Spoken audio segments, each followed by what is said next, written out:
Nothing beats a good old overpowered main character trope in anime. There's a certain enjoyment we all draw from watching someone be overpowered that no one else can touch. It's a fantasy inside a fantasy that we all love to watch, and thankfully, the anime genre keeps producing amazing shows with overpowered MCs. Here's some of my favorites. Starting off the list at number 10, it's Tanya from the saga of Tanya the Evil.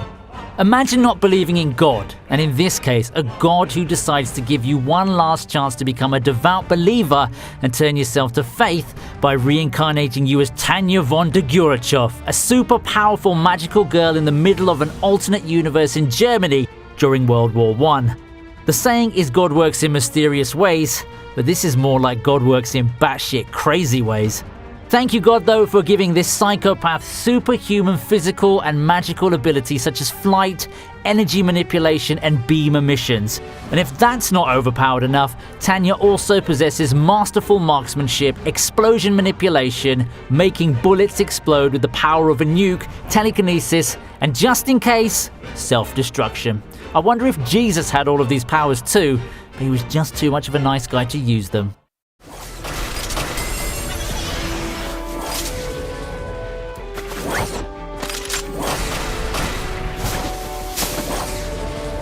At number 9, it's Tatsuya Shiba from the Irregular at Magic High School.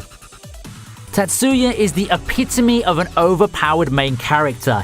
He's like one of those perfect main characters who can do no wrong. He's incredibly intelligent and part of the most elite military units. He can read the activation sequence of a magic spell and recreate its raw code in reverse order to cancel the spell. They call his abilities miracles, and there's good reason for that. Because of Tatsuya's genius, he can make backups of himself in his mind. Whenever his body's in critical condition, he just thinks a certain thought and his physical body is restored to the state it was during the backup.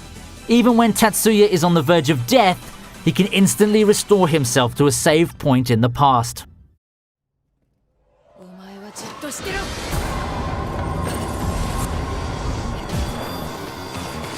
Moving on to number 8, we have Shiki from the Garden of Sinners.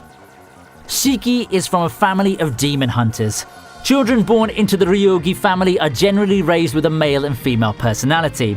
Now, Shiki has incredible endurance, agility, and strength. She's capable of dispatching a horde of undead or even spirit-like beings, especially when in possession of a katana. However, what sets her above and beyond most, if not every single being in her universe, is her mystic eyes of death perception, an ability that allows the user to perceive the death of something, living or non-living, in the form of lines and dots on the target. When cut or stabbed, it causes the object to be sliced and killed with ease, or in the case of the dots, erase a being or object's entire existence completely.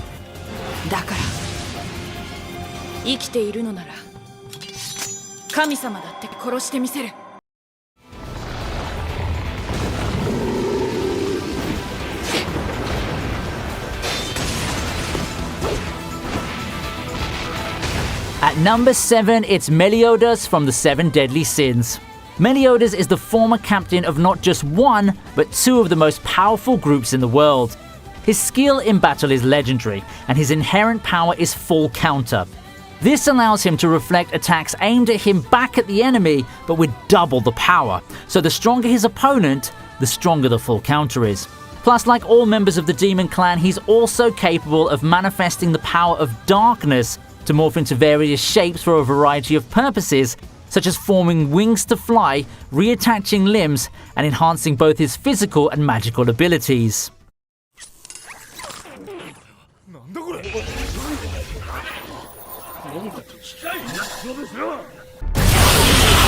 Next on the list is Inuyashiki at number 6. The main character, Inuyashiki Ichiro, has a family that hates him.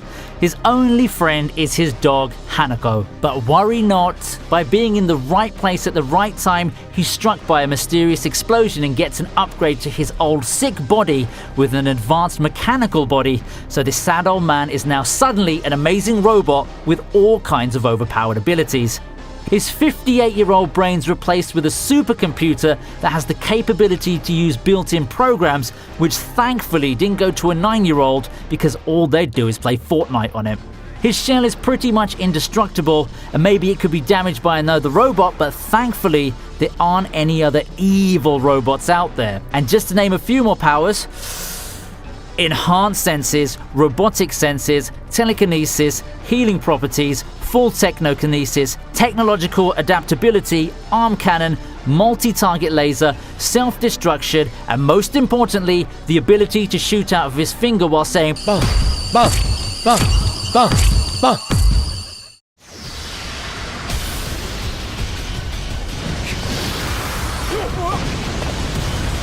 At number 5, we have Mob from Mob Psycho 100.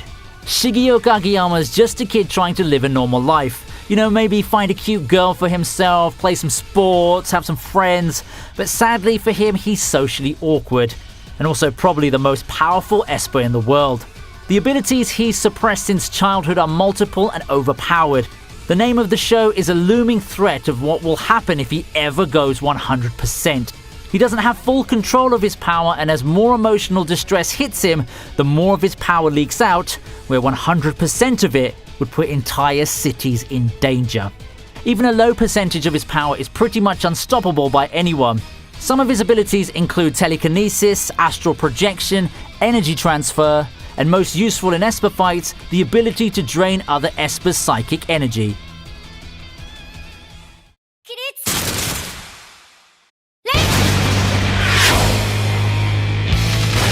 At number 4, it's Goro Sensei from Assassination Classroom.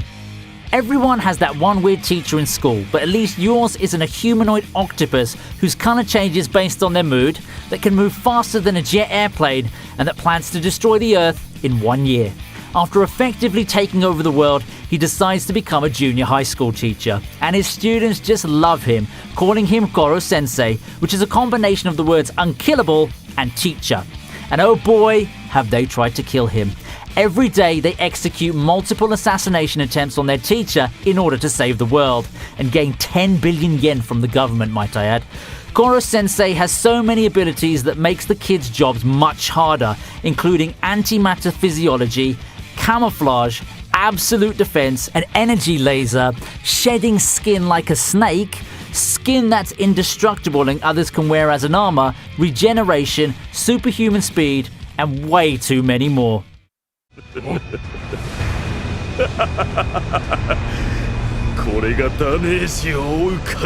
Next on the list at number 3, it's Momonga from Overlord. As the only player character in the world full of NPCs, he's the most powerful being in Yggdrasil, thanks to his own devotion to the game, but also his guildmates. He's a powerful magician / necromancer, and has all of the powerful items and NPCs his guild has collected at his disposal. He has 718 spells that he's memorized, some of which are damaging spells and necromancy spells that allow him to conjure powerful undead beings. The list of his abilities is too large to fit in any video under 2 hours long.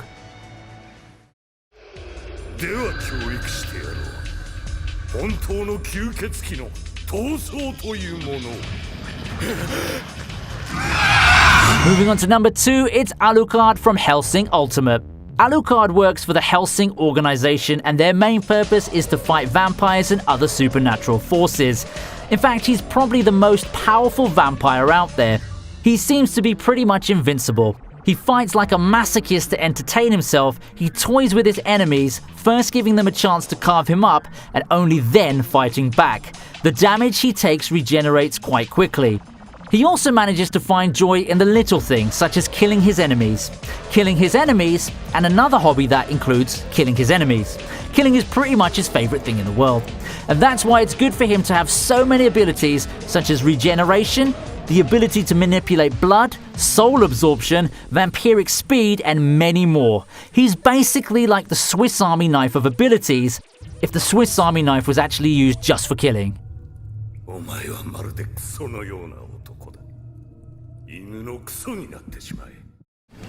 Powerful being to exist in One Punch Man. He's a main character that's so overpowered that he suffers from an existential crisis, as he's now too powerful to gain any thrill from fighting. Former hero for fun turned pro, he's a bold, ordinary-looking man that's often underestimated by his enemies, only for them to get one punch KO'd. He's quite the mellow person, but his strength attracts the company of many other powerful characters, both friends and foes. The origin of Saitama's powers are, according to him, wait for it, a year and a half of doing 100 push-ups, sit-ups, squats, and running 10 kilometers daily. For Americans out there, that's like 6.2 miles. Not the most impressive backstory, but nevertheless, a very I hope you love this video as much as I love making it, because some of these shows are my favorite shows. Thank you for the love and support you're giving me on these videos. The transition to this type of content was kind of scary for me, but the response has been positive, and that just makes me try that much harder, so thank you. I've also created a Patreon account too, so please check that out if you have the time. It would be great for you to do that as well. Don't forget to leave a like if you enjoyed this video, subscribe if you want to see more anime related content, and leave a comment of what top 10 you would like to see me do next. I'll see you next time on ViniiTube.